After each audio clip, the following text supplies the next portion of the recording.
Good morning, everybody. Good morning. Morning to y'all on what line. Good morning. So I made a title for this talk. It's called, What is the Bodhisattva Path and How Do We Cultivate It Through Practice in Soto Zen? So that's the title of this talk. First of all, I want to talk about the Bodhisattva path or the Bodhisattva practice. So according to our school in Zen, all of us are endowed with Buddha mind. I think you've heard this from us a lot. And we're capable, for that reason, we're always capable of being able to respond with the Bodhisattva path, respond skillfully with whatever's arising. We may not be able to do it at the moment, but because we're already the mind of Buddha, it can happen just in a flash, right? So this Buddha mind or Buddha nature is the ability to realize that we are in interconnected, inter-arring relationships, codependent with all being and all beings. So when we realize this, then we can enact this practice, and then we're going to be able to engage in helpful actions with each other, skillful actions with each other and with our environment and with all other beings. So that means that we're going to be in a cooperative relationship. That doesn't mean we're going to be singing Kumbaya and holding hands, but it means that we're in this cooperative relationship with all beings and with other people. That kind of mindset is going to facilitate skillful actions and responses to what's going on.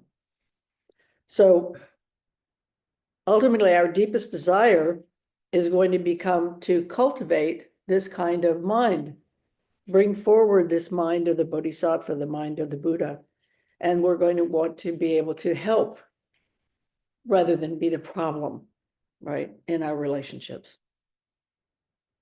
So in Zen Buddhism, we call this dropping the self, dropping the notion that we have this self that's totally independent, that, you know, we just do whatever we want to do, and that we're kind of pushed around by our likes and dislikes.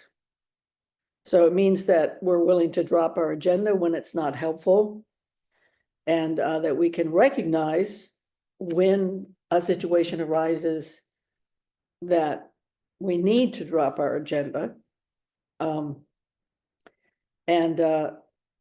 What happens, this results in the enlightened mind coming forward. So this is the definition of enlightenment.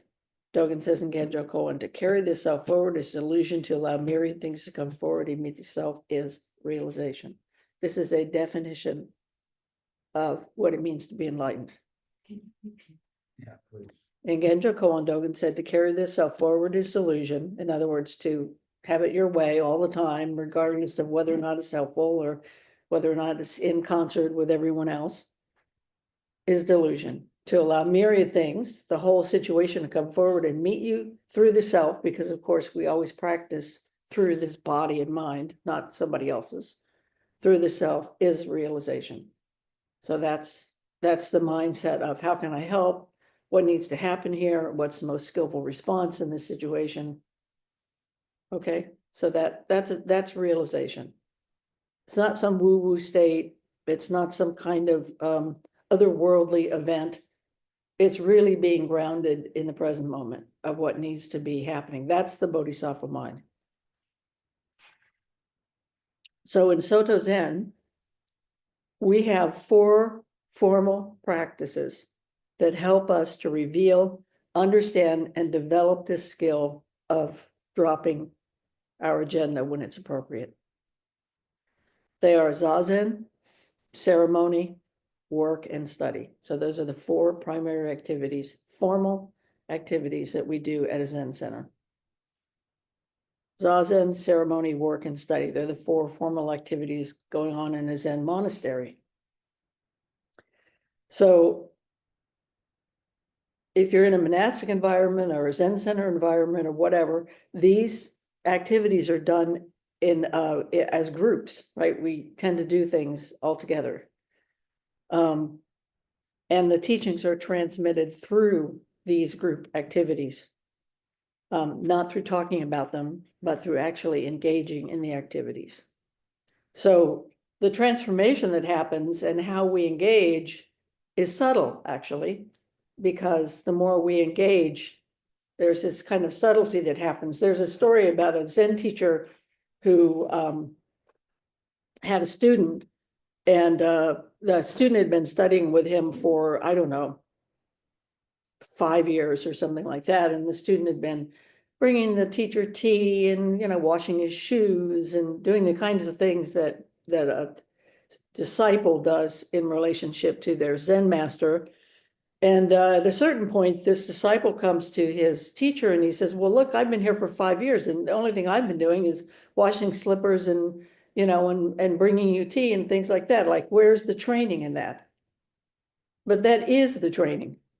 So the teacher, I can't remember exactly what the teacher responded, is like, he said, well, kind of basically, well, that's it. There's nothing more going to happen here.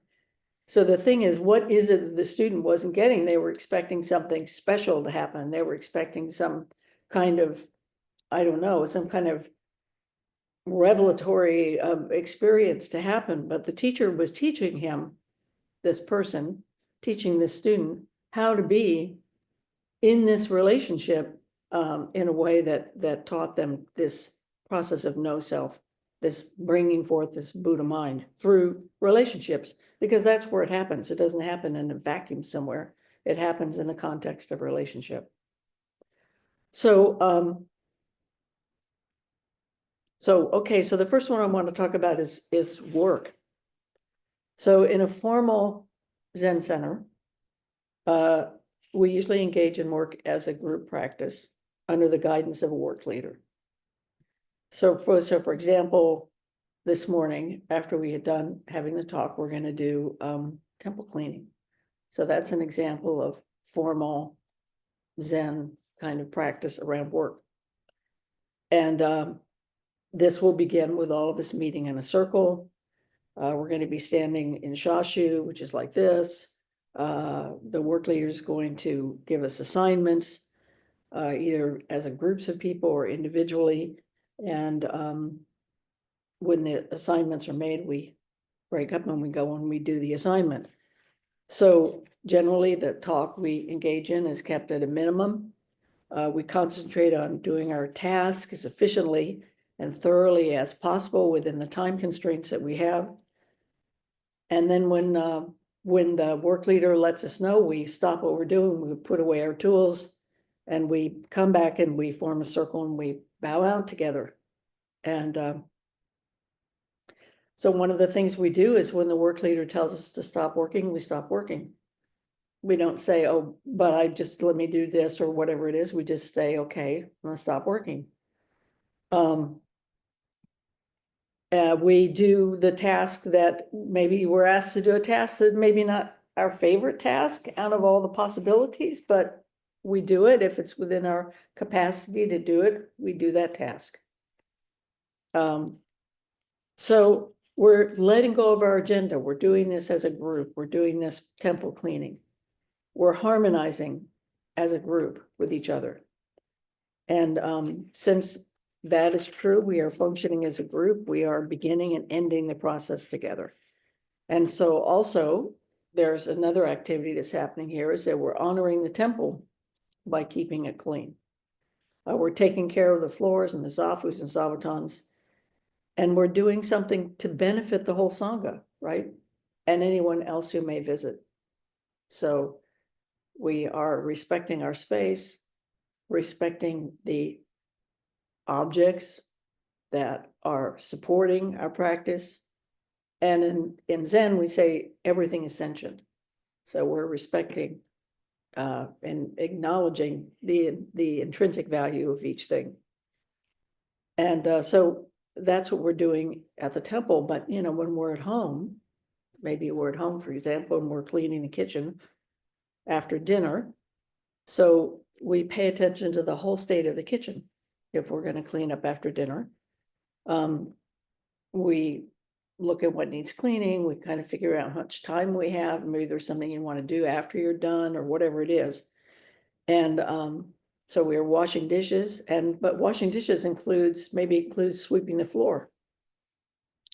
Maybe includes cleaning cleaning the stovetop and cleaning the counters in the kitchen as well. Generally looking around the whole kitchen and making things neat. When using a knife, this is something I was taught that was really heavily emphasized at Tassajara. When you're using a knife, as soon as you're done with the knife, you clean the knife, clean it off, wipe, dry it, and you put it up. You don't leave it in the dishwater, in the sink. Generally, you don't leave it sitting on the counter, and you don't leave it out to dry. You actually, and this is because knives, if they drop off the counter and your foot's in the way or somebody else's is, that can be pretty catastrophic.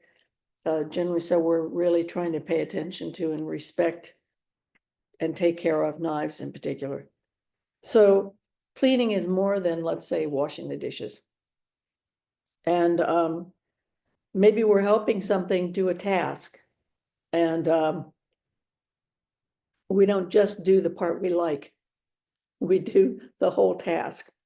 So, for example, maybe we're helping someone clean their yard. And you don't just help them cut down the weeds, but you stay there and put the plants in the green bin, right? You help them put the plants in the green bin. And you put the tools away that you used and make sure that they're usable next time. So, and we let that person whose yard it is tell them what they need, as opposed to what we might think they need in that situation. So you see, it's like a cooperative event that's going on here. It's not just one-sided. And maybe we don't want to stay and cut up all the branches and stick them in the green bin. That's usually, I find that the most picky task to do after we've done something in the yard. It's not my favorite thing, but it's like it's part of the job. You trim the rose bushes and then you've got to, and they have thorns on them, and then you got to cut them up and get them in the green bin. So that's just part of doing that task. So how about if you're a house guest? You go to somebody's house and they're a good friend of yours, and then you decide that they should do something a certain way, even though that's not the way they do it, and you're going to do it that way. So that's not being a particularly good house guest. As a house guest, we want to, fold ourselves into the activities of the house, not tell the people in the house how to do what it is that they do. So that kind of thing, in our kind of everyday life, there's generally when we're working, there's a sense of what is the beginning and the middle and the end of a task, and that we follow through with that whole task. The beginning of a task is usually fairly obvious. The middle of the task may be fairly obvious. But it's not okay to leave a task undone because we lose interest in the task. It's not okay to just say, well, I don't feel like cutting up the, if it's your yard, then you do what you want to do. But if you're helping somebody else, you don't say, oh, I got to go home now when it comes time to cut up the rose bushes and put them in the green bin. So you need to complete what's needed to be completed. And part of that is, knowing what that means. And I think doing these formal practices helps us kind of understand what that means, to be more attentive to that. What's study? How do we study in a formal way? So studying in particular is this effort to learn the Dharma. And Dogen says we study together with the Dharma. So that means that when we read a book, we're reading the book together with the book. Now, what does that mean? I don't know exactly what that means, but having the mindset of I'm reading together with the book, it means that there is this reciprocity that's going on between you and the book, and that you acknowledge that. Maybe it means that we don't dog-ear the pages on the book and we use a bookmark. In formal situations, we put the books in a cloth, which is why one of the reasons why I carry, in this case, my talk is in this envelope that I carry the talk in as a form of being respectful to the Dharma talk. But with books, you might carry them in a cloth.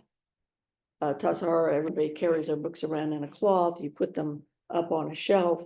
So at home, if you have Dharma books that you're studying, maybe you want to fold them up in a cloth, right? And put them in a special place and acknowledge this book. If you're in a study hall, in a monastic study hall, or at home, it's like you're drinking tea. You don't want to dump, put rings from the cup on the book, or maybe drop your brownie on the pages and smear it with chocolate. This way in which, in a situation where you're with other people, you're aware of those other people and being quiet and not making a lot of noise, and being respectful of each other's space mentally and physically. So then there's reading that's a kind of sacred reading. Sacred reading would be maybe you only read a few words and then you just stop and sort of let them absorb into your psyche. Or maybe you're reading for information, so then you're just reading to gather information. But however it is, we're going to be respectful of the material and mindful of those who are around us. So that's what I would say briefly about studying. And then there's this aspect of ceremony. So we engage a lot in ceremony when we do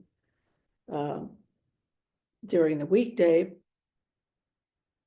So I would say all forms of ceremonies in Soto Zen are group oriented. And yesterday, for example, Friday's service. And in Friday's service, we're doing a memorial service and a well-being service. So when we do that, we are in some ways calling forth the people for whom we are wishing them well-being, the people for whom we are wishing a good rebirth, calling them forth, and in some ways taking the precepts for them, right? And doing this ceremony. So, but in this room, between us as people in this room, we have a doan, and with the doshi who's officiating the ceremony, a person who's hitting the makugyo, the drum over here, the timekeeping, all of us, and the assembly, who are everybody else, all of us are doing something together. We have particular roles that we're doing together, and we are doing it in concert with each other. So as doshi, I'm listening for the bells of the doan, and the doan is looking to see in certain situations what I'm doing, and in other times I'm paying attention to what they're doing. And then as doshi, I've got certain things that I'm doing. If you're in the assembly and you're chanting, you're listening to each other chant, and you're trying not to you're trying to modulate yourself so that you're in harmony with everybody else. You're listening to the person. If it's a chant, we're doing the makugyo. The person who's hitting the makugyo, they want to lead the chant, but they don't want to push the chant too much so that they're not out ahead of everybody else. So it's like this kind of reciprocal relationship that's going on. So there's just a lot of moving parts, and in those moving parts, we're learning how to do it together. We're learning how to do this thing. Doan may be not hitting the bells in exactly the right place. Maybe, maybe the doshi is making mistakes, because you all know have done service with me occasionally. I make mistakes. Occasionally you make mistakes. But what's a mistake, right? The point is that we're all trying to do this thing together. That's the most important point of this, not, whether or not we don't hit the bell at exactly the right time, or I forget to put my hands in gasho, or sometimes I'll chant and I'll be on the wrong place in the Gaishindarani, and everybody's like going, so it's like, but we're trying to make this effort to do this together with each other. So, when you're at home doing a ceremony, maybe you're making up something that feels good to you, and that's fine to make up your own ceremony. But it's also interesting when we're doing a ceremony at home to do it in a way that actually accords itself with something that is a larger kind of tradition that's been passed down from generation to generation. So when we do that, these forms have been tailored over hundreds of years to engender in us a kind of physical, psychic space. So, for example, if you're going to offer incense at your altar, you keep the altar neat, and then you go up and you offer incense, and you don't light the incense with a candle that's on the altar, but you light it with a different candle, because it's disrespectful to light the incense with the main candle on the altar. Why is that so? Because that's their tradition, all right? Because that's what's been passed down to us. And so there's something about that. It's like you might say, well, oh, I don't feel like that today. I feel kind of like, why would they have something like that? I don't care about that. It's like it works pretty well doing this other way. But it's interesting to say to yourself, well, you know something, maybe I'm not going to do this the way I think it's the right way to do it. I'm going to actually do something that maybe I feel this resistance to, but I'm going to do that because that's the form of how I do it. Even though I could get away with, nobody's here with me, I could get away with doing it a different way. Nobody's going to notice. But this, remember, the whole point of Bodhisattva practice is to learn how to engage your life in a way that's in accord with all beings by, when it's appropriate, to drop your likes and dislikes. And you know something, that takes practice, just like going to the gym. And that practice is when you're at home by yourself, that you keep doing it the right way. The right way. What is the right way? Well, that's an interesting question. In this case, the right way is the traditional way of doing this activity. Even though you'd rather not do it, that you actually do it. So when we do ceremony, we're doing this group-oriented activity together. We're reciting or whatever we're doing. We're also engaging in these activities that have been done for hundreds of years in certain ways.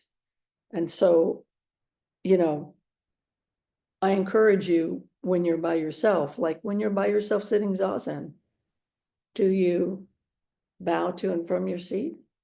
Do you light your altar? Offer incense? Bow to and from your seat? Sit down, face the wall.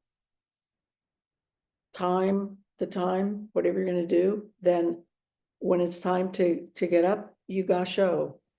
You stand up, you bow to and from your seat, just like in the Zendo.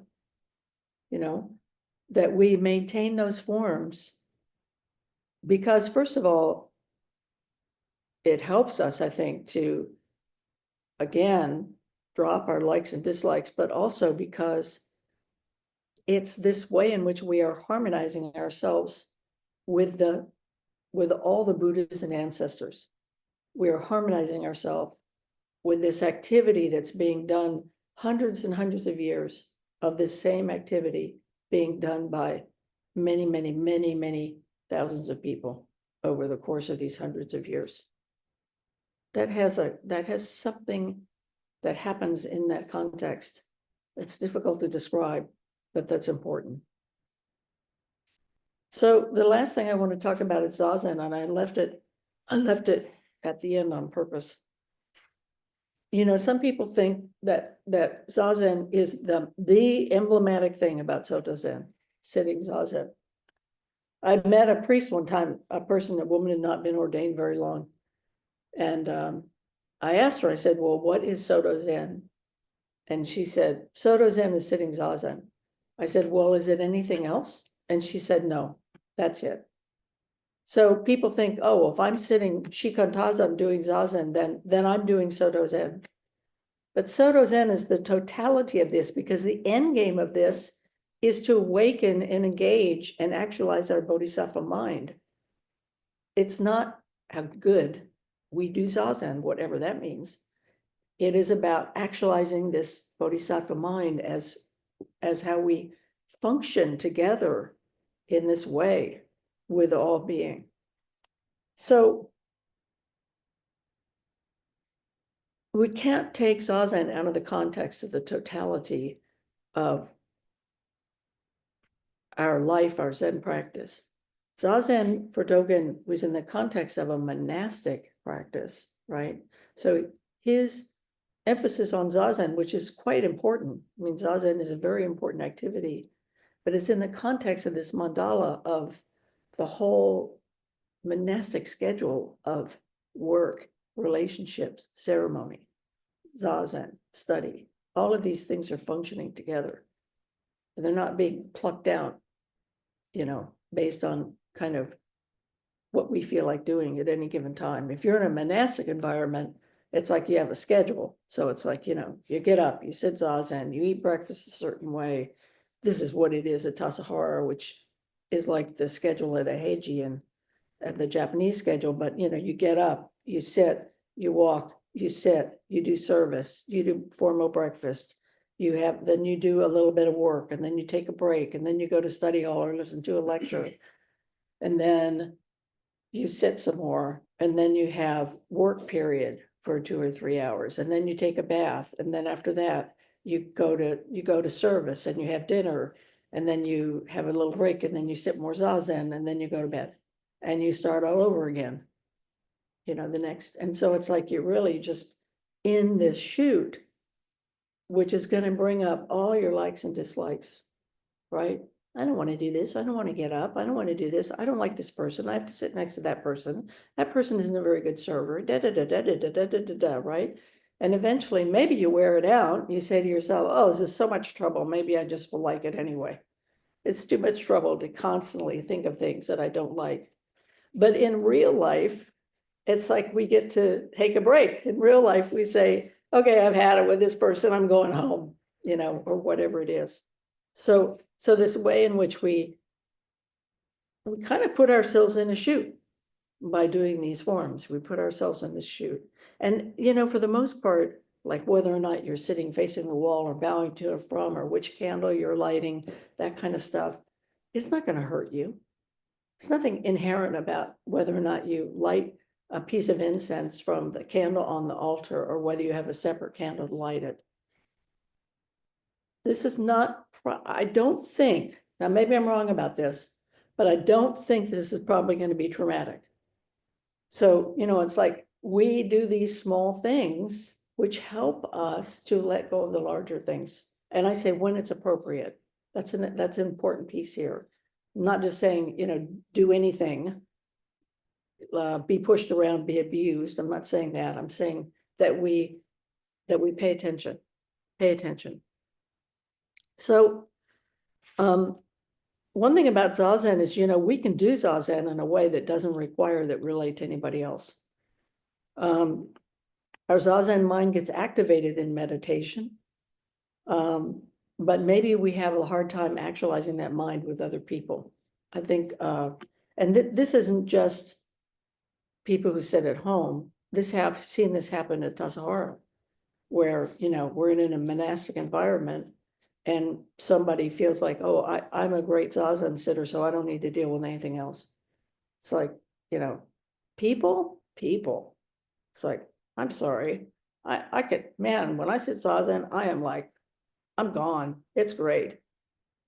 Those people, forget it. That's not the most important thing.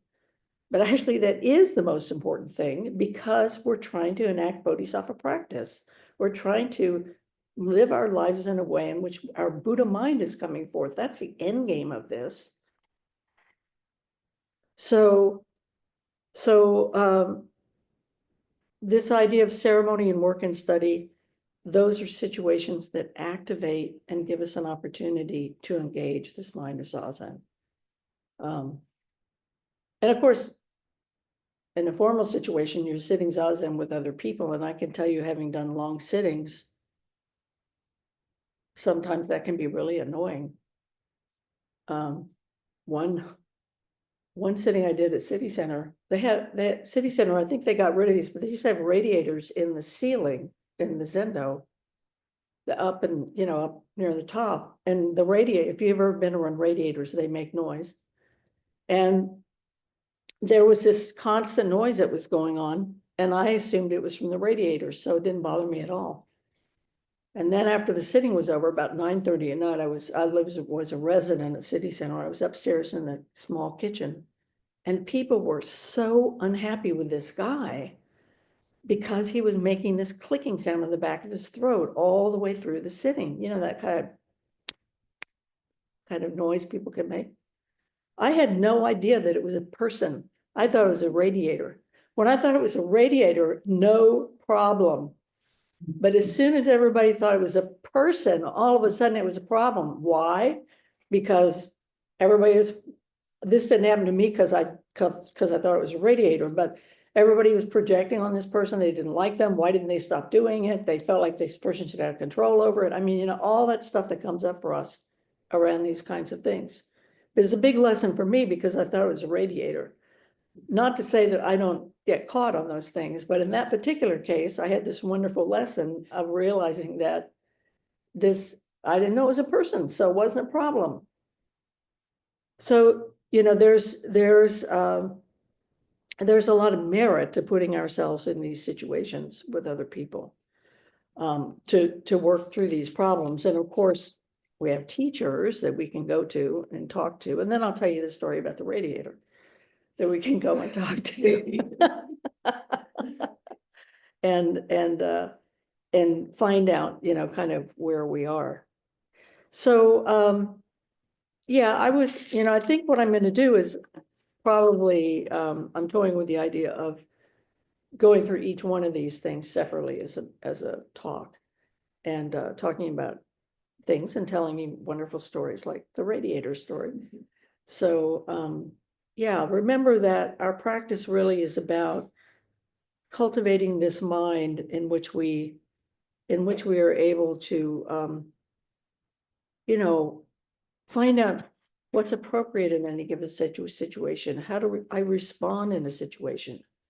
How can I help within the capacity of my own abilities in any given situation?